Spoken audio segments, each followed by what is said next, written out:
வணக்கம் அன்பு நண்பர்களே, இன்றைய கேள்வி கண்டவர் நிகழ்ச்சிக்கு உங்கள் அனைவரும் அன்போடு வரவேற்கிறோம். இந்து ஆன்மீக சேவை கண்காட்சி 8வது ஆண்டாக தமிழகத்தில் நடக்க இருக்கிறது. இந்த கண்காட்சிக்கான தேவை என்ன வந்தது அப்படிங்கிற ஒரு கேள்வி எழுது. இப்படி இந்து மதத்தை மட்டுமே ஒருங்கிணைத்து கொண்டு செல்லும் போது மதச்சார்பற்ற நாடாக இருக்கக்கூடிய இந்த நாட்டில் இந்து மதத்தை புகழ்வதோ பாராட்டுவதோ அதை வளர்ப்பதோ எந்த தவறும் இல்லை. ஆனால் அதற்காக உருவாக்கப்பட்ட விவேகானந்தர் பேரான ரதங்கள் அரசு பள்ளிக்கூடங்களில் கூட அழைத்து செல்லப்படுகின்றன. அங்கு அரசு பள்ளி மாணவர்கள் அதற்கு போற்றுவதும் புகழ்வதுமாக நடந்து கொண்டிருக்கிறது. இதற்கு கடுமையான கண்டனத்தை திராவிட கழகத்துடைய தலைவர் திரு வீரமணி தெரிவித்திருக்கிறார். இவை உள்பட பல்வேறு விஷயங்கள் இருக்கின்றன. நம்முடைய இன்றைய விருந்தினராக இந்த இந்து ஆன்மீக சேவை கண்காட்சியை ஒருங்கிணைக்கக்கூடியவரும் ஆடிட்டரும் அரசியல் விமர்சகரும் பொருளாதார வல்லுநருமான திரு குருமூர்த்தி இருக்கிறார். அவரிடம் கேட்பதற்கு நிறைய இருக்கின்றன, வாருங்கள் கேட்கலாம். வணக்கம். வணக்கம் சார். இந்து மதம் பரப்ப வேண்டிய விஷயந்தான், பரப்பலாம், அது நம்முடைய உரிமை. ஆனால் இதற்காக உருவாக்கப்பட்ட ஒரு ரதங்கள் அரசு பள்ளிக்கூடங்களுக்கும் போகும் அப்படின்னு சொல்லி சொன்னால், மதச்சார்பற்ற நாட்டில் அரசு பள்ளிக்கூடங்களில் மத பிரச்சாரங்களுக்கு அனுமதிப்பது சரியா அப்படின்னு திரு வீரமணி அவர்கள் கேள்வி எழுப்பியிருக்கிறார். அதற்கு நீங்கள் பதில் சொல்கிறத விட எள்ளி நகையாடுறீங்க. ரொம்ப நன்றி, நீங்கள் பப்ளிசிட்டி தான் கொடுத்துருக்கீங்கன்னு சொல்லிட்டு. இது சரியான அப்ரோச் தான். இது காரணம் என்னவென்றால், இந்து என்ற வார்த்தைக்கு மதம் என்பது அர்த்தம் கிடையாதுன்னு உச்சநீதிமன்றம் தீர்ப்பு கொடுத்துருக்கிறது. அதை வீரமணி படிக்கலை, இந்த நாட்டில் இருக்க பல விமர்சகர்கள் படிக்கலை, பத்திரிகையாளர்கள் படிக்கலை. ஹிந்து என்பதனுடைய அர்த்தம் இந்த நாட்டினுடைய பாரம்பரியம், இந்த நாட்டினுடைய வாழ்க்கை முறை, இந்த நாட்டுக்கு பொதுவான அம்சங்கள் எது இருக்கிறதோ அதுதான் ஹிந்து. ஹிந்துயிசம், ஹிந்துத்வ என்பதற்கு அர்த்தம். ஹிந்து ஆன்மீக சேவை கண்காட்சி ஃபவுண்டேஷன் இருக்கிறது இல்லையா, அதனுடைய ட்ரஸ்ட் டீட்லேயே இந்த சுப்ரீம் கோர்ட் என்ன கூறியிருக்கிறதோ அந்த அடிப்படையில் தான் ஹிந்து என்கிற அர்த்தத்தை நாம் ஏற்கிறோம். ஓகே, நான் என்னோட பிரதான கேள்விக்கு நான் உங்கள்கிட்ட திரும்ப வர்றேன். அதுக்கு முன்னாடி நீங்கள் சொன்னதுலேருந்து ஒரு துணை கேள்வி எனக்கு எழுது. இந்து என்பது ஒரு மதம் அல்ல, ஒரு வாழ்வியல் முறை அப்படின்னு சொல்லி சுப்ரீம் கோர்ட் சொல்லியிருக்கு அப்படின்னு சொன்னால், உங்களுடைய சர்டிஃபிகேட்ஸ்லேருந்து, பர்த் சர்டிஃபிகேட்லேருந்து, டெத் சர்டிஃபிகேட்லேருந்து, ஸ்கூல்லேருந்து, காலேஜ்லேருந்து, ஆஃபீஸ்லேருந்து எல்லா இடத்துலையுமே ஹிந்து அப்படிங்கிற வார்த்தை எங்கே ஃபில் பண்ணுறோம்? லைஃப் ஸ்டைல் அப்படிங்கிற இடத்துலையா, ரிலீஜனுங்கிற இடத்துலையா? அது ரிலீஜன் போட்டு தானே வருது. அப்போ அது ரிலீஜன் இல்லைன்னு சொல்லி சொன்னால் நம்ம யார் ஏற்க முடியும்? அப்படி நம்முடைய அரசியல் சட்டத்தை பார்ப்போம். அரசியல் சட்டத்தில் ஹிந்து என்றால் யார் ஹிந்து என்று கூறிக்கொள்கிறார்களோ, யார் சிக்கு மதத்தைச் சேர்ந்தவர்களோ, யார் புத்த மதத்தைச் சேர்ந்தவர்களோ, யார் ஜைன மதத்தைச் சேர்ந்தவர்களோ, யார் ஆரிய சமாஜைச் சேர்ந்தவர்களோ, இவர்கள் எல்லாம் இந்துக்கள். யார் முஸ்லீம் இல்லையோ, கிறிஸ்தவன் இல்லையோ, பார்சி இல்லையோ, அவனெல்லாம் ஹிந்து. இப்படி தான் அரசியல் சாசனத்தில் கூறியிருக்கிறார்கள். இதற்கு என்ன அர்த்தம்? அரசியல் சாசனப்படியே ஹிந்து என்றால் மதம் மாத்திரம் அல்ல, மதமாகவும் அதை கருத முடியும்.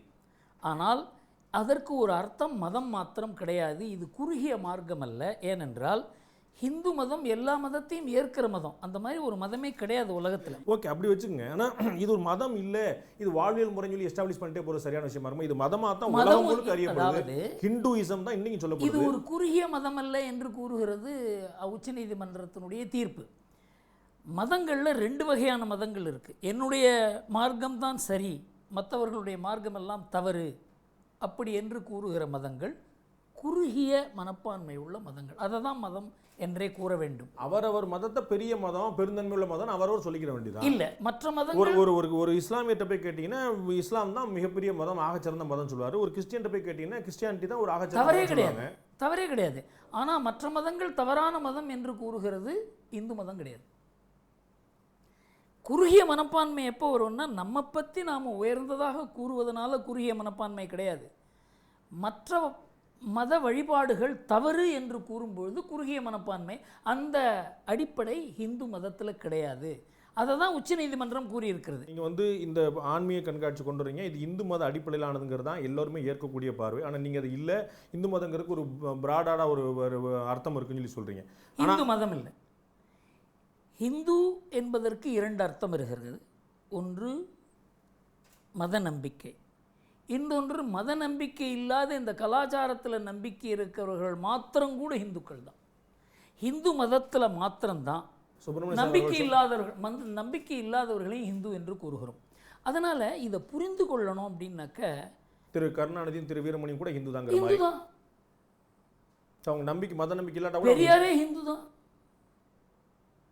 இந்த இது அடிப்படையில் இருந்திருக்கிறது. ஜாபாலிங்கிறவர் ராமாயணத்தில் நம்பிக்கை இல்லாதவர். அவர் ராமனுக்கு மந்திரியாக இருந்தார். அதே போல் சாருவாக்கா மத நம்பிக்கை இல்லாதவர். அவர் சாருவாக ரிஷி என்று கூறுகிறார்கள். அதனால் இந்த நாட்டில் மத நம்பிக்கை, கடவுள் பேரில் நம்பிக்கை இருக்கவங்க மாத்திரம்தான் இந்துக்கள் அப்படின்னு நாம் எப்போவுமே சொன்னது கிடையாது. நம்ம மதத்தை பரப்புறதுக்கான உரிமை எல்லாருக்குமே இருக்குது. அது வந்து அரசியல் சாசனத்தோட அடிப்படை உரிமையாகவே இருக்குது. ஓகே, பரப்பிக்கிடுவோம். ஆனால் அரசாங்க பள்ளிக்கூடங்களில் இது போன்ற ரதம் யாத்திரையாக போய் சேரும் அப்படின்னு சொன்னால் மதச்சார்பற்ற நாட்டில் அதை அனுமதிக்கிறது சரியா? ஒன்று, இது மதசார்பான விஷயம் கிடையாது. 6 விஷயங்களை நாம் எடுத்துக்கொண்டு போகிறோம். வனம், வனவிலங்குகளை பாதுகாப்பது, இது மத சம்பந்தப்பட்டதா? இரண்டாவது, சுற்றுச்சூழலை பாதுகாப்பது, இது மத சம்பந்தப்பட்டதா? ஜீவராசிகளிடம் கருணை காட்டுவது, இது மத சம்பந்தப்பட்டதா? தாய் தந்தையருக்கு, ஆசிரியருக்கு மரியாதை செலுத்துவது மத சம்பந்தப்பட்டதா? பெண்களை போற்றுவது மத சம்பந்தப்பட்டதா? நாட்டை வழிபடுவது, இது மத சம்பந்தப்பட்டதா? நாட்டை வழிபடுவது கூட நாங்கள் ஒரு அர்த்தம் கொடுத்துருக்குறோம். 20 பரம்வீர் சக்ரா அவார்டு வின் பண்ணவங்க, அவங்க எல்லாம் மறந்து விட்டார்கள் நம்ம நாட்டை காப்பாற்றுவதற்காக. அதில் ஹிந்து இருக்கிறார், முஸ்லீம் இருக்கிறார், கிறிஸ்தவர் இருக்கிறார், சீக்கியர் இருக்கிறார், பார்சி இருக்கிறார். இவங்க எல்லாமே இந்த நாட்டுக்காக தன்னை துறந்தவர்கள். அவங்கள வழிபடுறோம். இல்லை, உங்களுடைய முகமூடியாக இந்த 6 கொள்கைகள் இருக்கலாம். நீங்கள் வனத்தை பாதுகாக்கிறேன், சுற்றுச்சூழலை பாதுகாக்கிறேன், தாயை போட்டுறேன், ஆசிரியர் போட்டுறேன்னு. ஆனால் கடைசியில் அட்லாஸ் உங்களுடைய நோக்கம் என்ன? உங்கள் கண்காட்சி பேரே இந்து ஆன்மீக சேவை கண்காட்சி தானே. ஸோ முன்னிறுத்தப்படக்கூடிய இதுவாக இருந்தால் என்ன? பின்னாடி நிற்கக்கூடிய இந்து மதம் தானே, இந்து மத வளர்ச்சி தானே. இது ஆன்மீக ரீதியாக பார்த்தோம் என்றால் இந்து மதம் ஒரு மதமே கிடையாது. மற்ற மதத்தை ஒற்றுக்கொள்கிற ஒரு மதம் மதம் என்று சொல்ல முடியாது. ஆன்மீக மார்க்கம். யார் வேணால் எந்த வழியில் வேணால் வழிபட்டு இறைவனை அடையலாம். அதை ஒரு மதம் என்று கூறுவதே தவறு என்கிறது தான் அடிப்படை. இல்லை, அது வந்து டெக்னிக்கலி இல்லை, நீங்கள் சொல்கிறது ஃபிலாசபிக்கலாக தத்துவார்த்த ரீதியாக சரியாக இருக்கலாம். டெக்னிக்கலி சரி கிடையாது. சட்டத்தில் வந்து நீங்கள் இந்துன்னு பிரிச்சா, ஹிந்து அன்டிவைடட் ஃபேமிலி தான் உங்களுக்கு வந்து சிவில் லா கொண்டு போய் நிற்கிறாங்க. சொத்து பிரிக்கிறது எல்லாமே இந்து குடும்ப சட்டப்படி தான் போய் ஆகணும். நீங்கள் அதில் வந்து குழப்பம். இந்துன்னு அங்கே யாருன்னு வரையறுக்கப்பட்டிருக்கு. ஸோ நீங்கள் மற்ற மதத்தை ஏற்காவலாம் இந்து, நீங்கள் ஒரு தத்துவார்த்த ரீதி சொல்லலாம். ஓரளவுக்கு படிக்காதவர்கள் கூறுவது 1982 வரைக்கும் கூச் பீகார் டிஸ்ட்ரிக்டில் இருக்க முஸ்லீமுக்கெல்லாம் ஹிந்துலா தான் அப்ளை ஆச்சு. 1937 வரைக்கும் நம்ம நாட்டில் இருந்த எல்லா முஸ்லீமுக்கும் ஹிந்துலா தான் அப்ளை ஆச்சு. இது அரசியலால் மாற்றப்பட்டது. 1937 தான் ஷரியட் சட்டம் பாஸ் பண்ணாங்க. ஆனால் இந்த உங்களுக்கு தெரியும், நீங்கள் எவ்வளவு நீங்கள் வெளியே சுற்றினாலும் ரொம்ப இயல்பாக தெரியும். நீங்கள் இந்த கண்காட்சியுடைய நோக்கம், உங்களுடைய நோக்கம் இந்து மதத்தை தக்க வைப்பது, இந்து மதத்தை வளர்ப்பது, பிரச்சாரம் செய்வது. அதுக்கு அவசியமே கிடையாது. இந்து மதத்தை வளர்க்கிறதா இருந்தாக்க அதுக்கு நேரடியாக பண்ணுற பல அமைப்புகள் இருக்குது. அவங்க பண்ணுறாங்க, அவங்களோட சேர்ந்துப்போமே. ஆனால் இந்த கலாச்சாரம், பண்பு, பாரம்பரியம் இந்த நாட்டில் இருக்க எல்லா சமுதாயங்களுக்கும் ஒன்றானது. அதான் சொல்கிறேன். அப்பா அம்மாவை வணங்குவது என்பது கிறிஸ்துவ மதப்படியோ இஸ்லாமிய மதப்படியோ கிடையாது. மாதா பிதா குரு தெய்வம் என்பது கிடையாது. மனிதனை அவங்க தெய்வமாக ஏற்க மாட்டார்கள். ஆனால் இங்கே இருக்க முஸ்லீம் கிறிஸ்தவங்க அப்படி நினைக்கிறாங்க. காரணம் என்ன? கலாச்சார அடிப்படையில் இது தனி. இந்த வாழ்க்கை முறை நமக்கு இருக்கிறது. இதில் நமக்கு அவங்களுக்கு ஒற்றுமை இருக்குன்னு சொல்கிறேன் நான். அவர்களும் ஒரு காலத்தில் இந்துக்கள் அவரோட முன்னோர்கள் இருந்தவர்கள் தான். பிறகு அவங்க மாறுறாங்க. இந்த மார்க்கம் வேண்டாம், எனக்கு வேறு மார்க்கம் வேணும்னு சொல்லிட்டு கிறிஸ்டியானிட்டிக்கோ இஸ்லாத்துக்கும் போகிறாங்க. திரும்பவும் அவரோட இந்து மதத்துக்கு தொடர்பான விஷயங்களை அழுத்துறது வந்து என்ன, அவங்க பின்னாடி இருக்கிற மாதிரி விஷயம். அதாவது அவங்க வந்து அப்பாவையோ அம்மாவையோ ஆசிரியரையோ வணக்க வேண்டாம் என்று சொல்லவில்லை. வணங்குகிற பழக்கம் இல்லை. இதுக்கும் இஸ்லாமுக்கும் விரோதம் கிடையாது. இல்லை, அவங்க பாரத் மாதா கி ஜெயனே சொல்ல மாட்டேன்னு சொல்கிறாங்க. அதுக்கான காரணம்னா நாங்கள் வந்து வேறு யாரையும் வணங்குறது இல்லை, நாங்கள் இறைவனை தவிர வேறு யாரும் வணங்குறதுங்கிறோம். அதுக்கான காரணமாக சொல்கிறாங்க. ஜெய்ஹிந்த் நாங்கள் சொல்ல தயாராக கொண்டாங்க. ஏன்னா ஒரு ஸ்பெசிஃபிக்காக இருக்காங்க, எவ்வளோ கீனாக இருக்கிறாங்க. அதுவே தவறு என்று கூறுகிற முஸ்லீம் இருக்காங்கல்ல. பாரத மாதாவை வழிபடுவது சரி என்று சொல்கிற முஸ்லீம் இருக்காங்கல்ல. எல்லா பக்கமும் 4 பேர் இருப்பாங்க. அதில் மாற்றம். நான் என்ன சொல்கிறேன், இது ஒட்டுமொத்தமாக ஒரு சமுதாயம் இதை எதிர்க்குதுன்னு நான் சொல்ல மாட்டேன். இந்து மதத்தை வந்து ஏற்கலன்னு சொல்லி திரு கருணாநிதியும் திரு வீரமணியும் சொல்கிறாங்க. ஸோ அவங்களுடைய கருத்தை இந்து மதத்தோட கருத்தை நீங்கள் ஏற்றுப்பீங்களா? கிடையாது. அவங்களோட கருத்தை இந்து மத கருத்தை ஏற்றுப்பீங்களா? நான் என்ன சொல்கிறேன், ஒரு மதத்தில் இருக்கவங்களுக்கு எல்லோருக்கும் ஒரே கருத்து இருக்க வேண்டும் என்ற அவசியம் கிடையாது. அவங்களுடைய பழக்கத்தில் இல்லாத, இறைவனை தவிர வேறு யாரையும் தொழாத ஒரு தன்மையை மாற்றி, நீ ஆசிரியரை தொழு, நீ வந்து பெற்றோரை தொழுன்னு சொல்லிட்டு ஒரு விஷயத்தை அரசு பள்ளிக்கூடத்தில் போய் சேர்க்கும்போது, மாணவர்கள் மத்தியில் சேர்க்கும்போது ஆசிரியர் ஒன்று சொல்லுகிறார், வெளியிலிருந்து வரக்கூடிய இந்து ஆன்மீக சேவை ரதம் வேற சொல்லிடுது, வீட்டில் பெற்றோர் வேற சொல்றாங்கன்னா தேவையில்லாத மனக்குழப்பம், மன உளைச்சல் தான். நான் இன்னொன்று என்ன சொல்கிறோன்னாக்க, எந்த பள்ளிக்கூடையும் அவர்கள் அழைக்காமல் நாம் போகலை. நீங்கள் பள்ளிக்கூடத்துக்கு நீங்கள் யாரும் அத்துமீறி இங்கே நுழையில, ட்ரெஸ் பாசிங் இங்கே நடக்கல, யாரும் அழைக்காமல் போகலை. ரெண்டாவது, இல்லை, இந்த பள்ளிக்கூடத்தில் இருப்பவர்கள் யார் இந்த நிகழ்ச்சிக்கு வர வேண்டும் என்று நினைக்கிறார்களோ அவர்கள் தான் வரணும். அந்த பள்ளிக்கூடம் ஒட்டுமொத்தமாக அந்த பெல் அடித்து எல்லா பசங்களும் இங்கே வருவாங்கங்கிறது கிடையாது. இல்லை இயல்பான கேள்வி. நீங்கள் வந்து கிறிஸ்துவ அடிப்படையிலான பள்ளிக்கூடங்களில் அவர்களுடைய விசேஷ காலங்களை கொண்டாடுறாங்க, அவருடைய பாதிரியார் வர்றாங்க, நடக்குது. இஸ்லாம் தொடர்பான பள்ளிக்கூடங்கள் அது நடக்குது, நான் மறுக்கல. அதே மாதிரி இந்துக்களுக்கு மையப்படுத்தப்பட்ட பள்ளிக்கூடங்கள் இது நடக்கட்டும், யாரும் தடுக்க போகிறதில்ல, யாரும் அதை ஆட்சேபிக்கவும் இல்லை. அரசு பள்ளிக்கூடங்களில் இது இந்து மதம் தொடர்பான ஒரு ரத யாத்திரை எப்படி அனுமதிக்கப்படுகிறதா? நான் என்ன சொல்கிறேன், இந்து மதம் கிடையாது. விவேகானந்தர் எல்லா அரசு பள்ளிக்கூடங்களிலும் ஏற்கப்படுகிறவர். அவரை யாரும் இந்து என்று பார்ப்பதில்லை. காரணம் என்னவென்றால் விவேகானந்தர் வந்து ஒரு பகுத்தறிவு துறவின்னு சொல்ல போறீங்களா?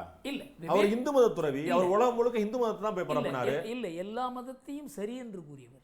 நம்ம நாட்டில் வந்து அவர் சிகாகோல போய் பேசும்போது உலகத்திலேயே தொன்மையான மதம் எதுவோ அதன் பிரதிநிதியாக வந்து நிற்கிறது மாத்திரமல்ல, எல்லா மதங்களையும் ஏற்கக்கூடிய மதம், எல்லா மதங்களையும் காப்பாற்றிய மதம் என்று கூறினார். இதே போல அரசு பள்ளிக்கூடங்கள்ல தமிழ்நாட்டில் இஸ்லாமிய நிறுவனங்களோ கிறிஸ்துவ நிறுவனங்களோ ஒரு பிரச்சாரத்தை மேற்கொண்டால் நீங்கள் ஆதரிப்பீர்களா?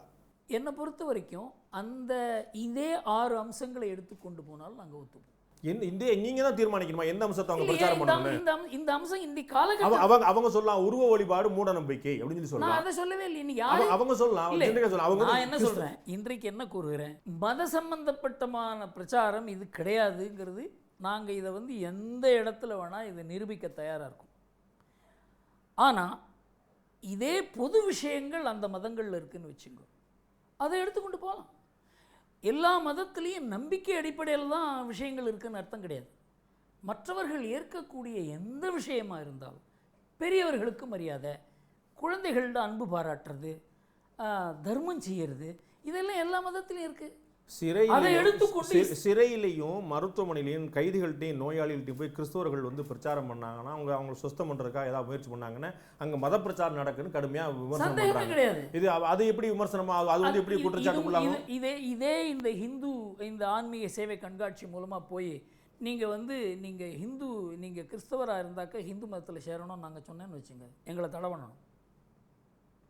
இதே ரத யாத்திரையை எடுத்துக்கொண்டு போய் நீங்கள் உங்கள் மதத்தை விட்டு இந்த மதத்துக்கு வாங்கன்னு நாங்கள் சொன்னால் எங்களை தடை பண்ணணும். நீங்கள் நேரடியாக சொல்லவில்லை, மறைமுகமாக அதை தான் திணிக்கிறீங்க. மறைமுகமாக திணிக்கிறோம் என்று யாரும் கூறவில்லை உங்களை தவிர. கி வீரமணி அவர்கள் அதை தான் ஆட்சேபனை பண்றாரு. விவேகானந்தர் வந்து இந்து மத வீரத்துறவிங்கிறது எல்லாரும் ஏற்கிறது. செத்துப்போன ஒரு இயக்கத்தினுடைய தலைவர் அவர். இந்த நாட்டில், இந்த தமிழ்நாட்டில் கருப்பு சட்டையை போட்டு ராமர் படத்துக்கு செருப்பு மாலை போட்டு இழுத்த காலகட்டம் உண்டு. அதே கருப்பு சட்டையை போட்டுக்கொண்டு இன்றைக்கு 1 கோடி பேர் சபரிமலைக்கு போகிறார் என்றால் வீரமணியனுடைய கட்சி, அவருடைய கொள்கை, இதுக்கு என்ன அர்த்தம் இருக்கிறது என்பதை அவர் புரிந்து கொள்ள வேண்டும். இல்லை, அவங்க தொடர் பிரச்சாரம் பண்ணிட்டே இருக்கிறாங்க. அதை பற்றின விழிப்புணர்வு மக்களுக்கு வரலான்னு அவங்க நினைக்கலாம். அது வந்து இயங்காத இயக்கம் நீங்கள் நினைக்கலாம். இது உங்களுடைய சுதந்திரம். அவங்களுடைய நான் ஒரு உங்களுடைய மதத்தை பிரச்சாரம் பண்ணுவதற்கு உங்களுடைய உரிமை இருக்கிறது, மாற்று கருத்தில் no one can stop that. ஆனால் அரசு பள்ளிக்கூடங்களை பயன்படுத்தலாமா? நாளைக்கு வந்து ஜாகிர் நாயக் வந்து நான் வந்து அமைதியை பிரச்சாரம் பண்ணி சொன்னால் நீங்கள் ஏற்பீங்களா? நான் என்ன சொல்கிறேன், என்னையும் ஜாகிர் நாயக்கையும் ஒன்றா சொல்லுங்க, நான் ஒத்துக்கிறேன். உங்களையும் அவர்கள் நான் ஒவ்வொரு பிரச்சாரம் என்ன கூறுகிறேன், என்ன விஷயத்தை சொல்கிறேங்கிறது தான் அர்த்தம். இது எல்லாருக்கும் ஏற்கக்கூடிய விஷயம். ஜாகிர் நாயக் கூட இந்த மாதிரி விஷயத்தை சொன்னால் பண்ணலாம். என் மதம் மாத்திரம்தான் உயர்ந்த மதம், மற்றவர்களெல்லாம் காஃபிர் என்று கூறிய பிறகு மற்றவர்களுக்கு உகந்த பொதுவான விஷயத்தை அவரால் சொல்ல முடியாது. ஆனால் இஸ்லாமிலையும் கிறிஸ்துவத்திலையும் எல்லோரும் ஏற்கக்கூடிய விஷயங்கள் இருக்கின்றன. அதை சொல்லி போய் ஒரு இடத்துல பேசுகிறது தவறே கிடையாது. ஆனால் இதனால இந்த மதத்தில் சேருங்க என்று எது கூறினாலும், அது இந்து மதமாக இருந்தாலும் சரி, ஹிந்து இயக்கங்களாக இருந்தாலும் சரி, அது வந்து கிறிஸ்தவ இஸ்லாமிய இயக்கங்களாக இருந்தால் மதமாற்றம் தவறு. இந்த மதமாற்றத்தில் யாருமே ஈடுபடலை. உங்களுடைய யாரும் இதுவரைக்கும் இந்த மதமாற்றத்தில் ஈடுபடுகிறீர்கள் என்று யாருமே கூறவில்லை, வீரமணி கூட சொல்லலை. உங்களுடைய கண்காட்சியில் இருக்கக்கூடிய அரங்குகளில் ஹிந்து தெய்வங்கள் வழிபடப்படுவது இல்லையா? ஹிந்து தெய்வங்களுக்கான ரதம் தனியாக இருக்கிறது இல்லையா? அதெல்லாம் வந்து நடக்கிறது இல்லையா? அங்கே ஹிந்து மதம் கொண்டாடப்படுவது இல்லையா? உங்களுடைய கண்காட்சியில் 2 விஷயம் இருக்கிறது. நம்ம இதில் வந்து கலாச்சார ரீதியான விஷயங்களை தான் நாம் வந்து இந்த பள்ளிக்கூடங்களுக்கெல்லாம் எடுத்துக்கொண்டு போகிறோம். அதில் எந்த தெய்வமும் கிடையாது. அதை காட்டி இதில் இழுத்துடுறோம், இதில் தெய்வங்கள் இருக்கு. அதில் வந்து 2 விதம் இருக்குது. அதுலேயே நம்ம பாரம்பரிய விளையாட்டுகள் இருக்குது. பல்லாங்குழி விளையாடணும், தாயக்கட்டம் விளையாடணும், நொண்டி விளையாடணும். இது மாதிரி 180 விளையாட்டுகள் தயார் பண்ணியிருக்கோம். அது காரணம் என்னவென்றால், பல்லாங்குழி விளையாடுவதன் மூலமாக தான் இந்த ஹேண்ட்மைன் கோஆர்டினேஷன் வருது. டிஸ்லெக்சியாக்கு இது மருந்து என்று கூறுகிற அளவுக்கு அந்த இதில் விஷயம் அர்த்தம் புதிந்திருக்கிறது. ஆனால் அதையெல்லாம் கைவிட்டு போய் கொண்டிருக்கிறது. இதையெல்லாம் திரும்ப கொண்டு வரணும்னு நினைக்கிறோம். பசங்களுக்கு அதுதான். இந்த சேவை கண்காட்சியில் வருகிறவர்கள் இருக்காங்களே, அவங்க எல்லாம் இதனால் ஈர்க்கப்பட்டு வருகிறவர்கள். 10 லட்சம் பேர் வராங்க.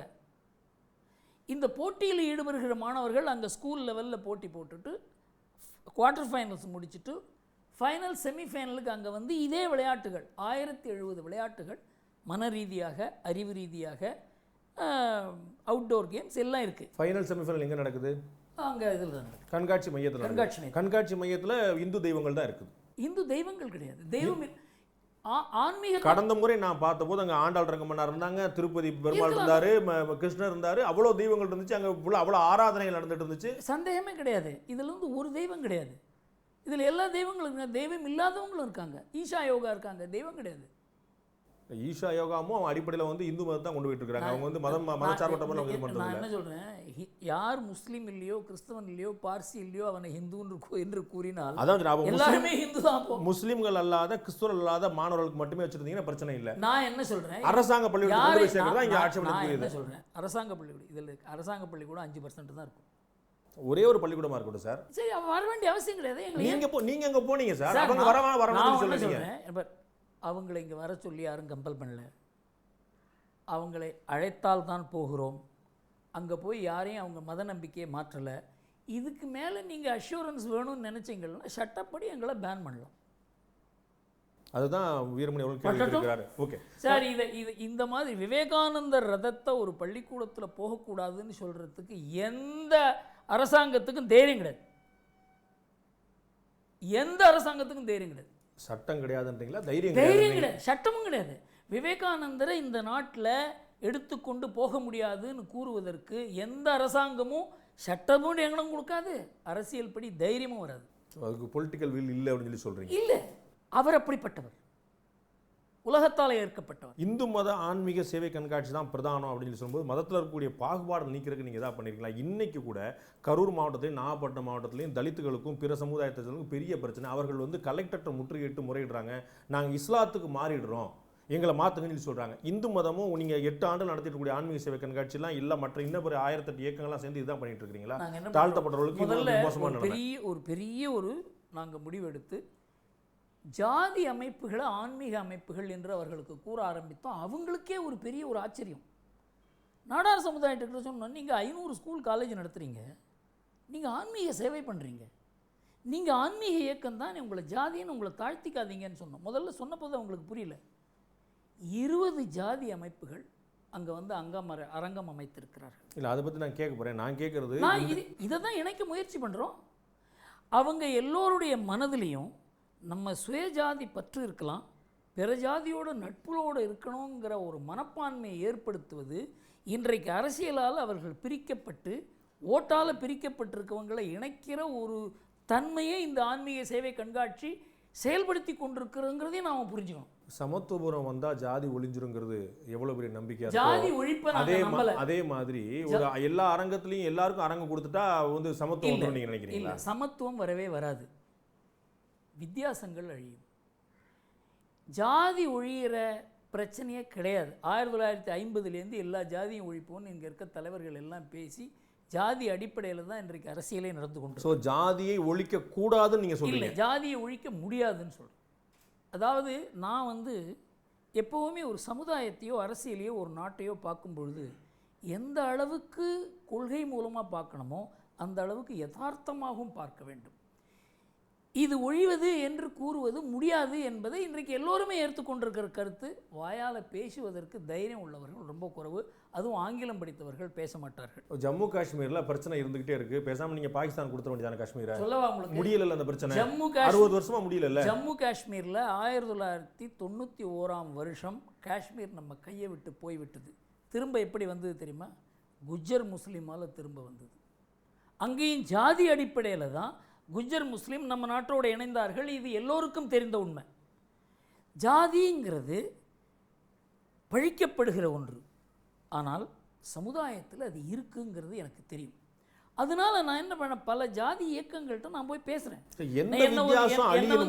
எந்த வித்தியாசம் அழியணுமோ அதுக்கு ஒரு அங்கீகாரம் கொடுக்குற மாதிரி ஆயிடுது. இந்து ஆன்மீக சேவை கண்காட்சின்னு தேசிய தலைவர்கள் வரக்கூடிய இடத்துல இது வந்து வன்னியருக்கானது, இது நாடாருக்கானது, இது தேவேந்திர குல வேளாளருக்கானதுன்னு சொல்லி அங்க உட்கார ஒரு ஸ்டால் போட்டீங்கன்னா இது அவர்களுக்குள்ள பாகுபாட ஒரு அங்கீகாரம் பண்ற மாதிரி ஆயிடுது. கிடையாது.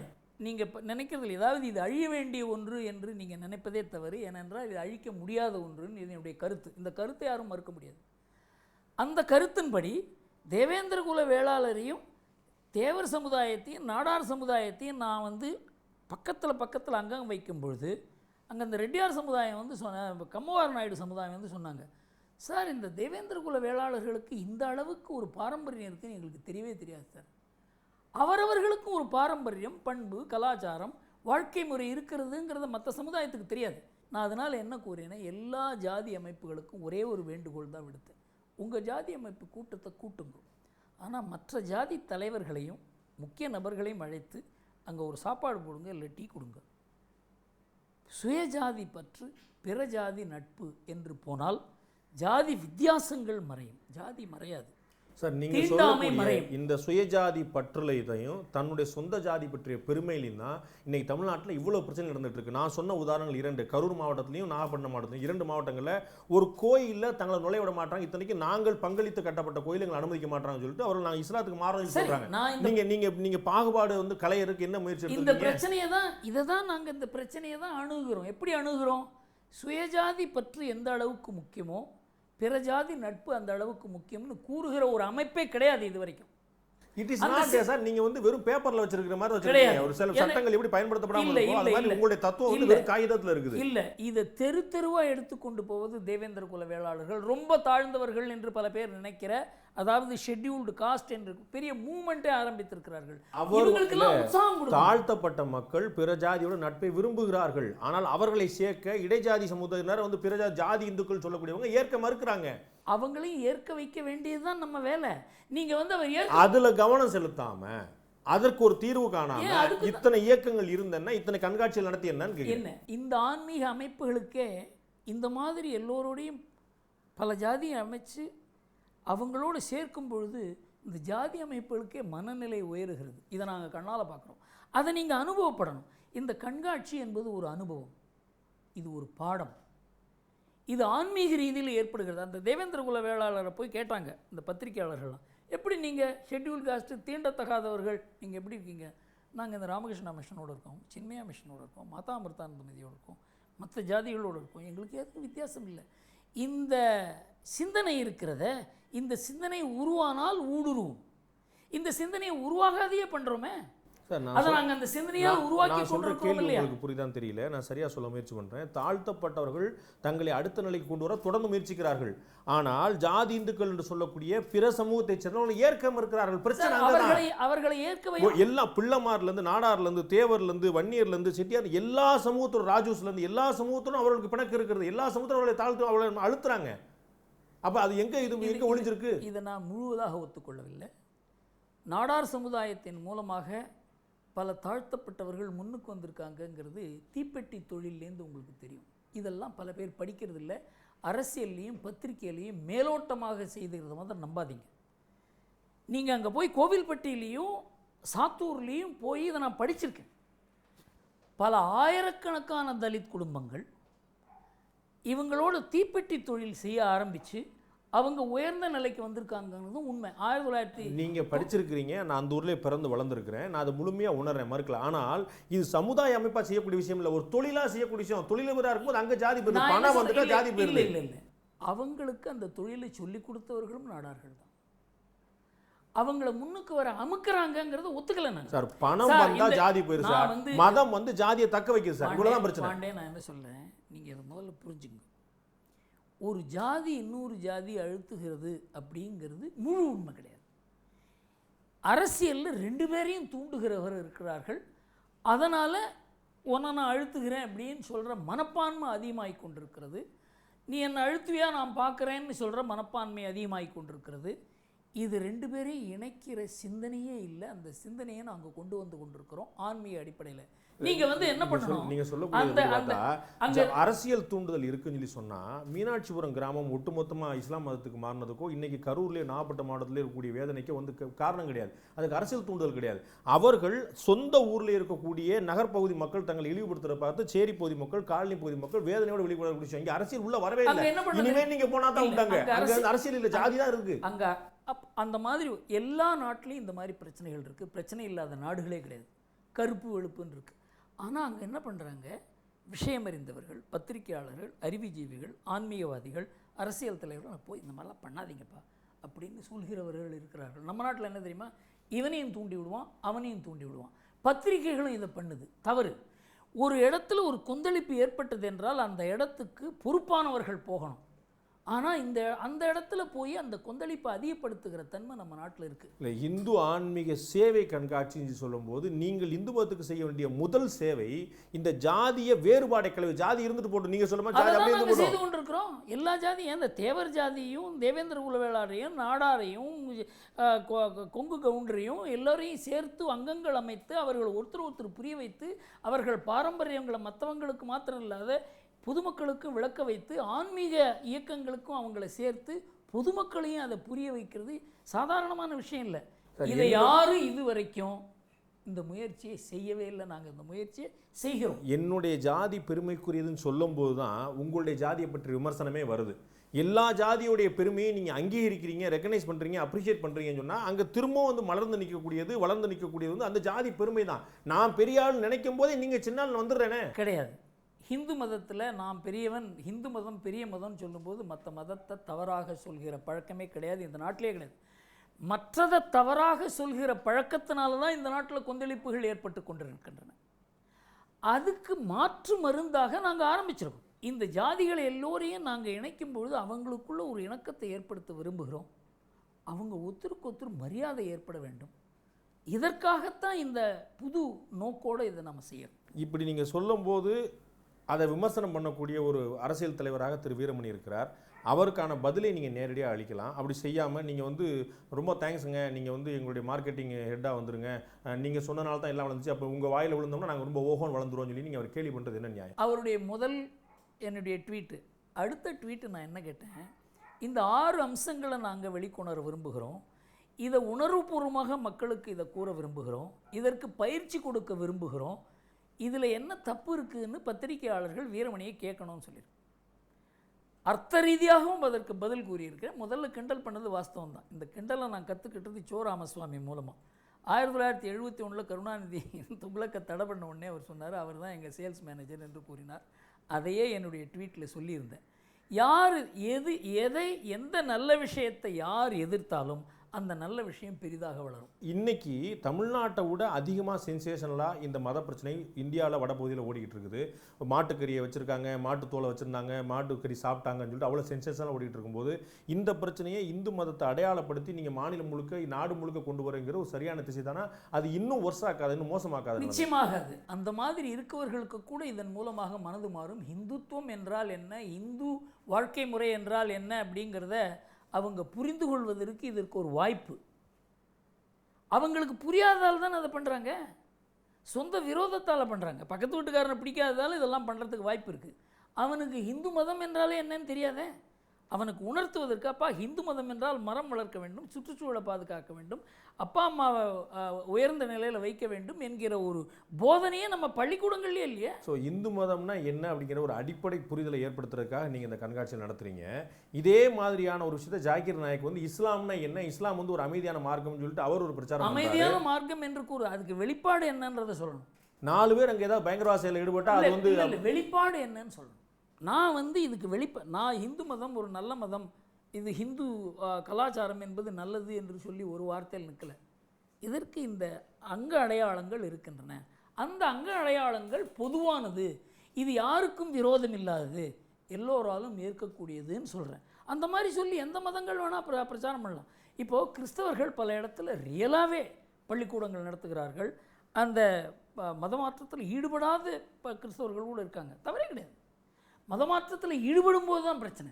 மற்றவங்க செய்தால் அது மதமாற்றம், நீங்கள் செய்தால் அது விழிப்புணர்வு பிரச்சாரம். இது சரியான டோனாக இருக்குது. இது வரைக்கும் இது நீங்கள் என்ன உணரணும், நம்ம கலாச்சாரத்திலையும் பண்புலையும் எல்லா மதங்களும் ஏற்கக்கூடிய விஷயங்களை நாம் கூறுகிறோம். நீங்கள் போய் விநாயகரை வர்ஷிப் பண்ணணும், நீங்கள் வந்து விஷ்ணுவை தான் பார்க்கணும் அப்படின்னு சொல்கிறது தப்பு. அது எதுவும் ஏற்கிறது கிடையாது. நம்ம வந்து உங்களுடைய லைஃப் ஸ்டைலாக இருக்குது, கிறிஸ்டியன்ஸுக்கு வந்து வேற ஒரு லைஃப் ஸ்டைல் இருக்குது, இஸ்லாமுக்கு வந்து வேற லைஃப் ஸ்டைல் இருக்குது. கிடையாது. அவங்களுடைய லைஃப் ஸ்டைல் அவங்க பிரச்சாரம் பண்ணும்போது தடையே கிடையாது. அவங்க லைஃப் ஸ்டைல் அவங்க பண்ணலாம். மற்றவர்களுக்கு தீங்கு இழைக்காத, மற்றவர்கள் மனதை புண்படுத்தாத எதை வேணால் பண்ணலாம். அதே தான் இந்த மாதுருபாகன் தீர்ப்பை பற்றி நான் தானே கூறினேன். இது வந்து ஒரு நாவல், ஒரு கதை, 2 பாத்திரங்கள் பேசிக்கொள்ளுது, 2 காட்சிகள் நடக்குது. அதை வந்து என்னை புண்படுத்துது உன்னை புண்படுத்துதுன்னு நீங்கள் வந்து ரொம்ப பர்சனலாக எடுத்துக்கிட்டீங்கன்னா இந்த நாட்டில் யாராவது எழுத முடியுமா, ஒரு படம் பண்ண முடியுமா, ஒரு கதை எழுத முடியுமா, ஒரு நாடகம் நடத்த முடியுமா? கரெக்ட். ஒரு சமுதாயத்தினுடைய பெயரை சொல்லாது இது எழுதலாம், ஒரு இடத்தினுடைய பெயரை சொல்லாது எழுதலாம், ஒரு தெய்வத்தினுடைய பெயரை சொல்லாது எழுதலாம். இதெல்லாம் எழுதும்போது இன்னும் கேட்டால் இந்த தீர்ப்பு தவறு என்று கூறுகிறேன், உண்மையை கூட எழுதலாம். ஒரு நாவல் எழுதும்போது இதில் நான் உண்மையை எழுதியிருக்கிறேன் அப்படின்னு சொல்லி அதை நிரூபித்தால் அது டெஃபமேஷன் கிடையாது. ஆனால் இதையே நான் கற்பனையாக எழுதினேன்னா அது டெஃபமேஷன். உங்களை பற்றி கற்பனையாக நான் ஒரு ஆய்வு கட்டுரை எழுதினார்னா அதுக்கான ப்ரூஃப் அவர் வந்து காட்டணும். இது வந்து ஆய்வு கட்டுரை கிடையாது, ஒரு நாவல். இல்லை, ஆய்வு கட்டுரைன்னு தான் முதல்ல முன்னுரையில் எழுதினார். அது மாதிரி 4 வருஷம் இருந்தது. அதுக்கப்புறம் அவர் கேட்டபோது என்ன ஆய்வு பண்ணியிருக்கீங்கன்னு உடனே நான் ஆய்வு பண்ணல, இது கற்பனை தான் சொன்னார். அந்த கற்பனைன்னா அந்த அப்ஜெக்டட் போர்ஷன் எடுத்துருங்க அப்படின்னு சொன்னாங்க. அப்போ தான் கோர்ட்டுக்கு போனாங்க. கோர்ட்டு வந்து கற்பனையாக தானே எழுதியிருக்காரு, அவர் கற்பனையாக தான் எழுதக்கூடாது. இல்லை, மகாபாரதத்தில் பாண்டு எப்படி பிறந்தாரு, திருதராஷ்டிரம் எப்படி பிறந்தாருங்களாம் கதை இருக்குது. வேதவியாசர் என்ன பண்ணாருங்கிறதெல்லாம் கதை இருக்குது. அது வந்து ஒரு மதத்துக்கே, ஒரு சமூகத்துக்கே, ஒரு ராஜ குலத்துக்கே ஏற்பட்ட இழிவுஞ்சல் எப்படி வேணா இருக்கலாம். அது அப்படி நடந்தது, அவ்வளோதான். அவங்க சொல்கிறாங்க, இவங்க நடந்ததுன்னு சொல்கிறாங்க. இது வந்து சாதாரண எடுத்துகிட்டு போங்க, நீங்கள் இதிகாசம் எடுத்துகிட்டு போங்க, புராணம் எடுத்துகிட்டு போங்க, நடந்து எடுத்துகிட்டு போங்க, பொய்ன்னு எடுத்துகிட்டு போங்க. அதில் எமோஷனலாக எடுத்துகிட்டு அவர் எழுதக்கூடாதுன்னு சொல்கிறேன். என்ன அதில் இன்னொரு அர்த்தமே சொன்னேன். அப்போ வந்து சல்மான் ரெட்டி எழுதினார்ல, அதையும் எப்படி தான் எடுத்துக்கணும். நான் என்ன சொல்கிறேன், சட்டமோ நீதிமன்றமோ எல்லாருக்கும் சமமான நீதியை கொடுக்கணும்ல. சல்மான் ருஷ்டியோ தஸ்லிமா நஸ்ரீனோ அவர்கள் வந்து ஒரு கதாபாத்திரங்கள் மட்டும் இல்லாமல் அதற்கு வந்து அந்த சம்பந்தப்பட்ட மதத்தை அவர் இழிவுபடுத்தி பேசும்போது அதை நேரடியாக விமர்சனம் பண்ணி செய்யும்போது அதான நடந்திருக்கு.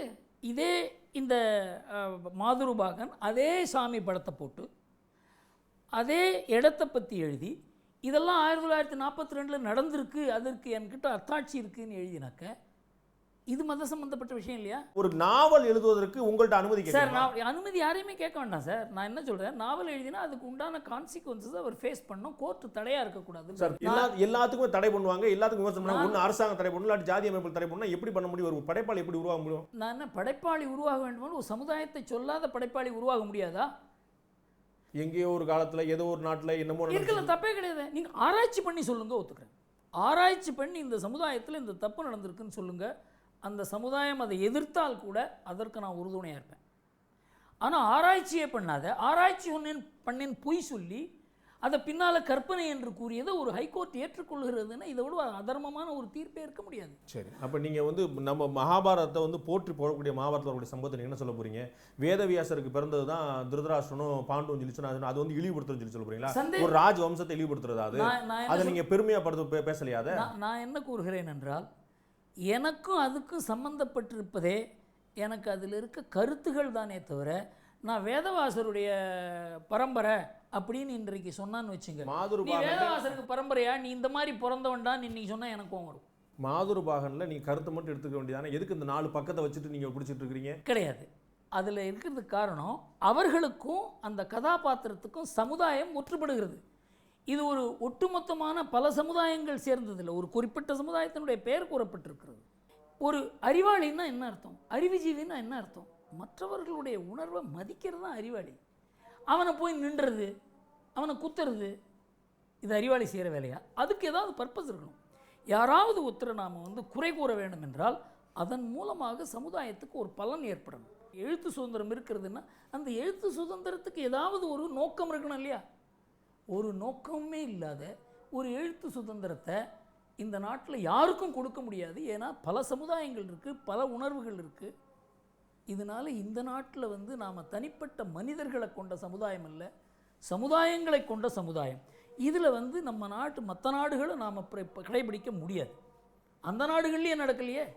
உங்களுடைய கருத்து சுதந்திரங்கிறது அடுத்தவங்களை புண்படுத்தாமல் இருந்தால் என்னன்னா எழுதிக்கலாம். நீங்கள் ஸ்பெசிஃபை பண்ணி போய் ஒருத்தரை புண்படுத்தும் போது பிரச்சனை ஆகுதுன்னு சொல்லி சொல்கிறீங்க. இதுதான் சட்டமே. உங்களுடைய ட்வீட்டில் ஜூலை 23 ஜூலை 24 2 நாளும் 2 ட்வீட் பண்ணியிருக்கீங்க. In Munich attacker is not link to IS. It is even more serious, not connected. It means any Muslim can do it. His cause request deeper study. அடுத்த ஒரு சொல்கிறீங்க, only ignorant will think a Muslim needs motivation from IS or al-Qaeda or Lashkar-e-Taiba to kill. The Quranic verses will do. Correct. இதை வந்து Paris attack முடிஞ்ச உடனே நான் இதை பற்றி விளக்கமாக எழுதியிருக்கிறேன்.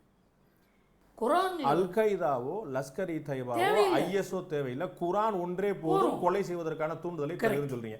இது அடுத்தோர் மனதை புண்படுத்துறது இல்லையா? இதில் வந்து 2 விதம். இதைத்தான் நான் முதல்ல என்னுடைய இதை வந்து இன்னொரு ட்வீட்டில் சொல்லியிருக்கேன். இதை நான் பாரிஸ் அட்டாக்கும் பொழுது ஒரு ஆர்டிக்கல் எழுதியிருக்கேன், இதில் விளக்கமாக எழுதியிருக்கிறேன்னு கூறியிருக்கிறேன். 13-14ஆம் நூற்றாண்டில் இபன் தைமியா என்கிற ஒரு பெரிய ஒரு இஸ்லாமிய மத தலைவர், அவர் வந்து என்ன சொன்னார், நம்முடைய முகமது நபி குரான் படி நடக்கலை அப்படின்னா அவரே செல்லாது, அவருடைய வழி. ஹதீஸில் வந்து அவர் சொல்லியிருக்கிறார், இனிமே வந்து நாம் போர் தொடுக்கக்கூடாது, நம்ம மனதுக்குள்ளேயே நாம் போர் தொடுத்து தூயவனாக வேண்டும் என்று ஹதீஸில் கூறியிருக்கிறது.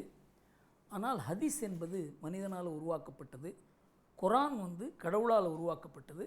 அதனால் முகமது நபியே தவறு என்று கூறினார். இஸ்லாமில் பயங்கரவாதத்துக்கு வேண்டிய அர்த்தம் இந்த குரானில் இபன் தைமியா கூறிய அடிப்படையில் இருக்கிறது. இதை நான் சொல்லியிருக்கேன். ப்ராஃபத், அதாவது முகமது நபி கூறியதில் அது இல்லைன்னு சொல்லியிருக்கேன். நான் கூறியது இஸ்லாமிய சமுதாயம் ஏற்க வேண்டிய கருத்து. ஜல்லிக்கட்டுக்கு வந்து தடை வேணும்னு சொல்லிட்டு ஒரு பெரிய இயக்கம் நடந்துட்டு இருக்கும்போது மத்திய அரசு வந்து தடை நீக்கிறதுக்காக ஒரு வழக்கு போட்டிருக்காங்க. அதில் புதுசாக வந்து அது மத ரீதியானது. கிருஷ்ணரே மகாபாரத்தில் வந்து 7 காலையில் அடக்கி தான் ஒரு திருமணமே பண்ணிக்கிட்டாருன்னு சொல்லி கோட் பண்ணுறது வந்து ஒரு பாரம்பரியமான தமிழ் கலாச்சாரம் பண்பாட்டோடு தொடர்புடைய விஷயத்தை மத ரீதியாக இணைக்கக்கூடிய விஷயம் இல்லையா? இது வந்து திரும்ப இன்னொரு ஆபத்து. எனக்கு இதை பற்றியெல்லாம் பிரச்சனையே கிடையாது. அரசாங்கம் இவ்வளோ தூரம் பண்ண வேண்டியதில்லை, ஒரு சின்ன சட்டத்தை மாற்றினா போதும். அது சுப்ரீம் கோர்ட் ஏற்க மறுக்குது. சட்டத்தை மாற்றுவதை யாருமே மறுக்க முடியாது. சட்டம் செல்லுமா செல்லாதான் சொல்லக்கூடிய அதிகாரம் சொல்ல முடியாது. ஒரு சட்டம் நீங்கள் உருவாக்கலாம், பாராளுமன்றம் உருவாக்கலாம், அதை ஏற்கக்கூடிய சட்டத்தை மறுப்பதற்கு சுப்ரீம் கோர்ட்டுக்கு சில பிரின்சிபிள்ஸ் இருக்குது. அது அரசியல் சாசனத்தினுடைய அடிப்படையை மாற்றுவதைத்தான் கண்டிக்கணும். அரசியல் சட்டத்தில் இது இருந்தாக்க இந்த, அதாவது இந்த சுப்ரீம் கோர்ட் ஏற்றுச்சு தடை பண்ணிட்டாங்க, ஹலால் பண்ணக்கூடாதுன்னு சுப்ரீம் கோர்ட் சொல்ல முடியாது. ஆமாம், காரணம் மத ரீதியான விஷயங்களுக்கு விலக்கு வந்து அந்த சட்டத்திலே இருக்கு, விலங்குகள் வதை சட்டத்திலே இருக்குது. அந்த மாதிரி விஷயங்களை சொல்லும் பொழுது இதுவும் மத ரீதியான விஷயம் ஒரு அட்வொகேட் இந்த ஆர்குமெண்ட் எடுத்துக்கிறான். அதான் ஹலால் வந்து இஸ்லாமியர்கள் மட்டுமே சம்பந்தப்பட்ட விஷயம். நீங்க ஒரு நான்வெஜ் சாப்பிட போறதா இருந்தா ஹலால் பண்ணப்பட்டதா இருந்தாலும் சாப்பிட சொல்ல மாட்டீங்க. ஆனா ஒரு இஸ்லாமியர் வந்து ஹலால் பண்ணப்பட்டதா இருந்தா தான் சாப்பிட சொல்லுவார். ஸோ அது மத ரீதியானது. ஆனா ஜல்லிக்கட்டு அப்படிங்கிறது தமிழர்களுடைய பாரம்பரியம் சார்ந்த விஷயத்தை இந்து மதம் சார்ந்த விஷயம் கொண்டு போய் பார்க்குறீங்கன்னு கேட்குறேன். 2 விஷயங்கள் இருக்கு. நான் வந்து இது ஒரு அட்வொகேட் கேஸ் ஜெயிக்கிறதுக்காக என்ன ஆர்குமெண்ட் வேணால் பண்ணலாம் சார். மத்திய அரசு சொல்லு சார், அட்வொகேட் சொன்னால் பரவாயில்ல சார். சார் சட்டம்னு வரும்பொழுது இந்த கேஸை எப்படி ஜெயிக்கிறதுங்கிறதான் பார்ப்பானே தவிர அந்த கேஸில் வந்து இது இப்படி ஆர்கியூ பண்ணலாமா, இது சரியா தவறாங்கிறது யாரும் பண்ண மாட்டாங்க. சார் மதம் மாதிரியான ஒரு சென்சிட்டிவ் விஷயத்தை ஒரு கேஸை ஜெயிக்கிறக்கா பயன்படுத்த சந்தேகமே கிடையாது சார். மத சம்மந்தப்பட்டது தான் அது. இது மத சம்மந்தப்படலைன்னு சொல்ல முடியாது. இது அந்த மாதிரி ஒரு மதத்துக்கும் இதுக்கும் நெருக்கம் இருக்கான்னு கேள்வி கேட்கலாமே தவிர அதை சுப்ரீம் கோர்ட் டிசைட் பண்ணும். இது மத சம்பந்தம் இல்லை. பொங்கல் அப்படிங்கிறதும் ஜல்லிக்கட்டுங்கிறதும் தமிழருடைய பாரம்பரியமா இருக்கக்கூடிய விஷயத்தை நீங்க இந்துக்களுடைய பாரம்பரியம், அது அந்த ரெண்டு கடையில் உள்ள வித்தியாசம் உங்களுக்கு தெரியாது. சரி, எந்த முஸ்லீமும் கிறிஸ்தவம் சார் பொங்கல் கொண்டாடுறாங்க? பொங்கல் ஜல்லிக்கட்டை கிறிஸ்துவ நடத்தக்கூடிய ஜல்லிக்கட்டு நடத்தக்கூடிய அவங்களுடைய சர்ச்சில் அசோசியேட் பண்ணி ஜல்லிக்கட்டு நடத்தக்கூடிய நான் உங்களுக்கு கண்ணால் காட்ட முடியும். இது ஒரு பாரம்பரியமான விஷயம். இதுக்கு மத சம்பந்தமும் இருக்கு, இது பாரம்பரியமும் இருக்குன்னு அர்த்தம். இந்து மதம் கொண்டு போறீங்க இல்லைன்னு சொல்ல முடியாது.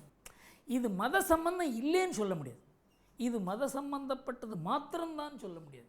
நீங்கள் கூறுகிற போது மற்றவங்களும் இதை பண்ணுறாங்கன்னு சொல்ல முடியுமே தவிர இது ஹிந்து சம்பந்தப்பட்டது இல்லைன்னு சொல்ல முடியாது. நான் ரெண்டு ஒரு பொலிட்டிக்கல் கொஸ்டின்ஸ் மட்டும் உங்கள்கிட்ட கொண்டு போகலான்னு பார்க்குறேன்.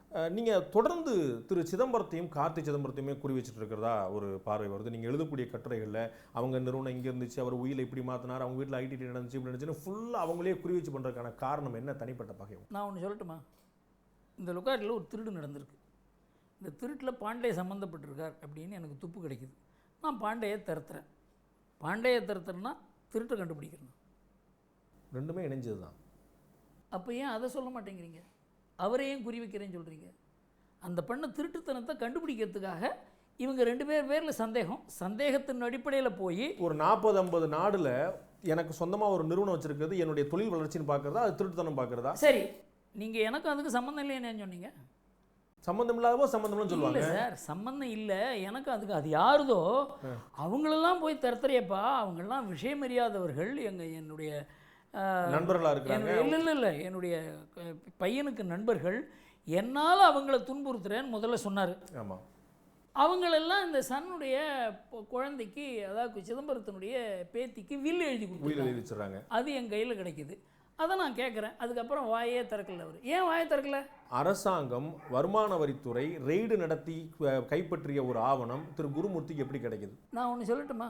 இந்த அப்ப உங்களுக்கு வந்து இந்த கேஸுக்கு பின்னாடியோ மற்றதுல ஏதோ ஒரு உள்நோக்கம் இருக்குது. நான் ஒன்று சொல்கிறேன் கேளுங்க. எந்த பத்திரிகையாளருக்கும் எந்த அரசாங்கத்திலிருந்தும் உங்களுக்கு விஷயம் கிடைக்க முடியும். யூபிஏ அரசாங்கத்தின் மூலமாகத்தானே எனக்கு அந்த டெலிஃபோன் ஆவணங்கள் கிடைத்தது. அவங்க கவர்மெண்ட் அரசாங்கத்தில் இருக்கும்போது தானே. ஒரு பத்திரிகையாளனுடைய வேலையே என்ன அர்த்தம்? அரசாங்கத்தில் மறைக்கப்படுகிற ரகசியத்தை வெளியில் கொண்டு வருது தானே. அது எந்த அரசாங்கமாக இருந்தாலும் இல்லை, அவர் வந்து பல நாடுகளில் தனக்கு சொந்தமான நிறுவனம் வச்சிருந்தாருங்கிறது மட்டும் தான் உங்களால் எஸ்டாப்ளிஷ் பண்ண முடிஞ்சது. அதில் என்ன பிள்ளைன்னு கேட்குறாரு, என்ன குற்றம்? அவருடையதாக இருக்கட்டும், அவருடைய நண்பருடையதாக இருக்கட்டும், பின்னாடி அவர்கள் உயிர் எழுதப்பட்டதாக இருக்கட்டும், அதில் என்ன குற்றம் நான் கேட்குறேன். இதில் என்ன குற்றம் என்றால், ஃபஸ்ட்டு அது என்னுடையது இல்லை. ஏன்னா அதில் வந்து நிறைய பணம் வந்திருக்கிறது. அரசாங்கத்தினுடைய விஷயம் சம்பந்தப்பட்ட பணம் வந்திருக்கு. இதை நான் இதுக்கு மேலே கூற விரும்பலை. சிதம்பரம் மந்திரியாக இருக்கிறார். யாரோ ஒருவருக்கு அதன் மூலமாக ஒரு நல்லது நடக்கிறது. அவர் வந்து அந்த கம்பெனிக்கு பணம் கொடுக்கிறார். அந்த கம்பெனி என்னது இல்லைன்னு கூறுகிறார் கார்த்தி. அந்த கம்பெனி உன்னுடையதான் என்று நான் அதை ருசிப்பிக்கிறேன். 2G மாதிரி நீங்கள் வந்து மணிஃபுள்ள உள்ளே வந்திருக்குன்னு நீங்கள் சொல்ல வர்றீங்க. இதே மாதிரி ஒரு குற்றச்சாட்டுக்கு மத்திய அமைச்சர் திரு நிதின் கட்கரி அவர்கள் வந்தபோது அவருடைய பூர்த்தி நிறுவனம் வந்து அந்த சர்ச்சைக்கு உள்ளான போது அவருடைய நிறுவனத்துக்கு உட்பட்ட கிட்டத்தட்ட அவருக்கு அந்த பூர்த்தி நிறுவனத்துக்கு கீழே இருந்த 24 நிறுவனங்கள் போலியானவை, முகரியற்றவை, அல்லது யாரோ ஒரு முன்ன பண்ண தெரியாத பேரில் இருக்குன்னு சொல்லி சொல்லும்போது இல்லை நல்லபடியாக எல்லாமே நடக்குன்னு சர்டிஃபை பண்ணது திரு குருமூர்த்தி அவர்கள். சர்டிஃபை பண்ணல, ப்ரூவ் பண்ண. நான் இன்னி வரைக்கும் என்னுடைய எவ்வளோ எதிரிகள் இருப்பாங்க, ஒரு தவறு மாத்திரம் எழுதினேன்னு யாரும் சொல்ல முடியாது. யூபிஏ அரசே நான் எழுதியதை ஏற்றுக்கொண்டு நிதின் கட்கரி பேரில் தவறு இல்லைன்னு யூபிஏ அரசே முடிவு செய்து அவர் பேரில் சாட்டப்பட்ட குற்றச்சாட்டு அரசியல் ரீதியானது. யூபிஏ அரசே ஏற்றுக்கொண்டது என்னுடைய வாதத்தை. பூர்த்தி நிறுவனம் கீழே 24 நிறுவனங்கள் இருந்தது அப்படிங்கிறதும், அதில் வேறு முகவரியில் இருந்ததும், முகவரியே இல்லாமல் இருந்ததும், ஐடி நிறுவன அதிகாரிகளே சொன்னதும் பொய்யா? ஐடி நிறுவன அதிகாரிகள் தான் இதை ஏற்றுக்கொண்டார்கள். ஏனென்றால் இது காரணம் என்னவென்றால் ஒன்று தான் காரணம். நிதின் கட்கரி சம்பந்தப்பட்ட 2 பேர் அந்த கம்பெனியில் இருந்தாங்க. அதனால இந்த கம்பெனிலாம் அவருதுன்னு சொன்னாங்க. அதுதான் தப்பு. அந்த கம்பெனிக்கு பணத்துக்கோ, அந்த கம்பெனியில் பணம் யாருக்கிட்டேருந்து வந்தது, அதுக்கு கேரண்டி யார் கொடுத்தாங்கன்னா அது பாண்டே கொடுத்துருக்காரு. 2012 வரைக்கும் அதே நிறுவனத்தில் 2012 வரைக்கும் திரு நிதின் கட்கரி இருந்தாருங்கிறது உங்களுக்கு தெரியும். அவர் எப்படி வந்து திரு கார்த்தி சிதம்பரம் வந்து அவருடைய பரிவர்த்தனை பண்ணாரு நீங்க குற்றம் சாட்டிங்களோ அதே மாதிரி தான் கிட்டத்தட்ட கிடையாது. 2 விஷயம் இருக்கு. பூர்த்தி நிறுவனத்தை 24 கம்பெனி அதனுடைய ஓனர்ஷிப் வச்சிருந்தாங்க. அந்த பூர்த்தி நிறுவனத்தில் டைரக்டராக இருந்தார். எல்லா கம்பெனிலையும் யாரும் டைரக்டராக இருக்க முடியும். டைரக்டராக இருக்கிறது ஒன்று. அந்த 24 கம்பெனி நிதின் கட்கரி தான் அப்படிங்கிறது பார்க்கணும். ஒரிஜினலாக ஓனராக இருந்தவர் அவர் ஒரு கம்பெனி, மற்ற கம்பெனியெல்லாம் என்பிஏயில் வந்துட போகுதுன்னு பூர்த்தியை தள்ளி வைக்கணுங்கிறதுக்காக மற்றவங்க பேரில், பினாமி பேரில் வச்சார். அந்த சமயத்தில் நிதின் கட்கரி ரிசைன் பண்ணிட்டார். இதெல்லாம் வெளிப்படையான உண்மை. ஆனால் நிதின் கட்கரி ரிசைன் பண்ணது கண் துடைப்பு அப்படின்னு சொல்லி இவங்க பேச ஆரம்பித்தாங்க. இது இன்கம் டேக்ஸ் டிபார்ட்மெண்ட் இன்வெஸ்டிகேட் பண்ணாங்க, கம்பெனி லா டிபார்ட்மெண்ட் இன்வெஸ்டிகேட் பண்ணாங்க. கடைசியில் பேங்க்குக்கு யார் கேரண்டி கொடுப்பாங்க? உண்மையான ஓனர் தானே கொடுப்பாங்க. அதை வச்சு தான் இன்கம் டேக்ஸ் டிபார்ட்மெண்ட்டும் கம்பெனி லா டிபார்ட்மெண்ட்டும் நிதின் கட்கரிக்கு சம்பந்தம் இல்லைன்னு எப்போ சொன்னாங்க? அதே மாதிரி இன்னைக்கு வந்து ஐடி நிறுவனமோ மத்திய அரசோ கார்த்தி சிதம்பரம் மேலே ஏதாவது வழக்கு பதிஞ்சிருக்காங்களா, ஏதாவது நடவடிக்கை எடுத்துட்டாங்களா, சோதனை பண்ணாங்க, அப்படியே தான் நிற்குது. நீங்கள் கடுமையாக கொஞ்ச நாளைக்கு வெயிட் பண்ணுங்களேன். அரசாங்கம் இந்த மாதிரி முக்கியமான புள்ளிகளை இன்வெஸ்டிகேட் பண்ணி வெளியில் வரும்பொழுது ஒரு ஃபால்ஸ் ஸ்டெப் எடுக்க மாட்டாங்க. அதே மாதிரி தான் திரு நிதின் கட்கரியுடைய அலுவலகங்களில் ரெய்டு நடத்தப்பட்டது, எல்லா அவங்களோட சொந்த நிறுவனங்கள்லாம் போய் பார்க்கப்பட்டது. அதே மாதிரி தான் நான் என்ன சொல்கிறேன், இப்போ கார்த்திக் நிறுவனத்தையோ சிதம்பரத்தையோ நிரபராதி என்று மத்திய அரசு, அதே மாதிரி யூபிஏ அரசு நிதின் கட்கரியை கூறின மாதிரி சொன்னாங்க. அதுக்கு சம்மந்தம் இல்லை, அவர் தப்பு பண்ணலன்னு. அந்த மாதிரி கார்த்திக்கையோ சிதம்பரத்தையோ இந்த அரசாங்கம் கூறியது என்றால் பப்ளிக்காக நான் மன்னிப்பு கேட்குறேன். ஆனால் இவங்க அதை ஏற்றுக்கொண்டு அதன் மூலமாக வழக்கு தொடர்ந்தால் நீங்கள் என்ன பாராட்டணும். பார்ப்போம் என்ன நடக்குதுன்னு. நன்றி திரு குருமூர்த்தி. இவ்வளோ நேரம் உங்களுடைய கருத்தையும் உங்களுடைய நேரத்தையும் எங்களுடைய பெருந்தோடுக்கு நன்றி. உங்களுடைய நல்ல நோக்கம் நிறைவேற எங்களுடைய வாழ்த்துக்கள்.